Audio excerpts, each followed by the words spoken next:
नमस्कार, मी डॉक्टर भूषण गुरे.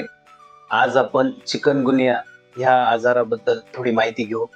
चिकनगुनियाची साथ येऊन गेल्यानंतर प्रचंड प्रमाणामध्ये सांधेदुखी, मसल पेन, त्याच्यानंतर थकवा, त्याच्यामुळे पेशंटचं म्हणणं असतं की मला लवकरात लवकर याच्यातून बाहेर पडायचंय. ताप उतरून जातो, पण बऱ्याचशा पेशंटमध्ये सांधेदुखी तशीच राहते. आता याच्यात आयुर्वेदाचं असं म्हणणं आहे की जर तुमच्या शरीरामध्ये प्रतिकारशक्ती कमी झालेली असेल, तर तेवढ्या दिवस तुम्हाला तो त्रास होत राहतो. त्याच्यासाठी प्रतिकारशक्ती वाढवण्यासाठी काही औषधं असतात, ते दिले जातात.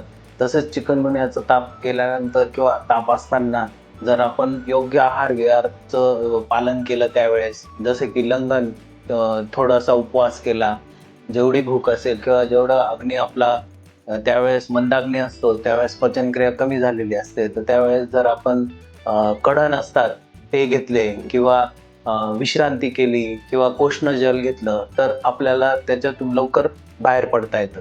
तसंच काही ट्रीटमेंट्स असतात, विरेचन, बस्ती, रक्तमोक्षण, याच्याने पण पेशंटला खूप चांगला परिणाम दिसून येतो. पेशंटला हलकं वाटतं आणि सांधेदुखी पूर्ण मुळापासून निघून जाते आणि परत औषधं घेण्याची गरज पडत नाही. अशा पद्धतीने आयुर्वेदाचे ट्रीटमेंट जर आपण अवलंबली, तर चिकनगुनिया या आजारापासून निश्चितच आपल्याला सुटका करून घेता येईल.